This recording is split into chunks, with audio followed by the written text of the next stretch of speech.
There are still about 4 months left of this school year, but JCPS has already set a brand new 5-year record for guns discovered in schools, 15. Tonight, Focus investigative reporter Paula Vassan is continuing her coverage from her report that first aired on the night team at 11 o'clock Friday night. She's now sitting down with a Kentucky lawmaker trying to combat the problem with legislation. About 4 in 10 schools in Kentucky have armed officers inside them. That's according to an August report from a state office. One lawmaker is fighting for legislation to make armed officers at school a requirement. He says he wants to prevent students from bringing guns into school. He's facing resistance.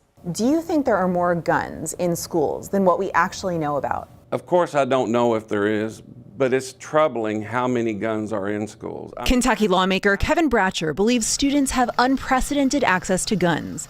After all, it's estimated Kentucky has the nation's highest number of gun sales for every 1,000 residents. He says guns are coming into our schools. It's heartbreaking that that's going on. What's your reaction to the number of guns confiscated from schools so far this year? It's horrible. We shared new data we obtained from multiple open records requests, photos of guns confiscated from students within Jefferson County Public Schools over the last year. It makes me sick to look at those guns in there, you know.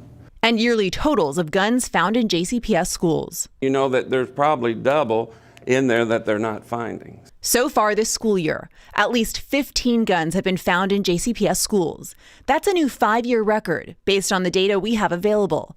We have about 4 months left of the school year. Bratcher tells us the data reflects why his proposed legislation is critical. This bill will make schools safer. It'll make JCPS follow the law.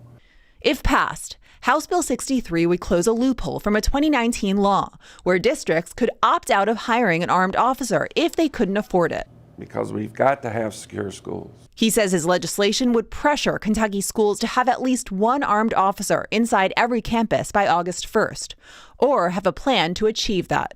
They are trying to respond to a symptom, but they're not responding to the actual root cause of the illness. JCPS board member Corey Schill believes the root cause is growing access to guns in the community.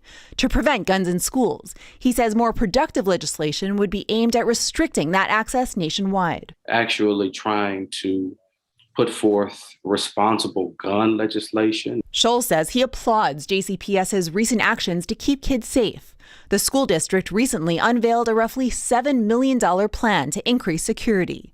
The plan involves having more unarmed staff inside schools, with armed staff assigned to groups of schools. I know JCPS is doing what they can, but they need to do more. Critics to Bratcher's plan argue it's just not realistic, with shortages of police officers nationwide. But Bratcher is moving ahead with his legislation. He says it may be about a month before his bill gets to the governor's desk. Then it's up to the governor to either veto the bill or sign it into law. In the studio, I'm Paula Vassan, WHAS 11, on your side.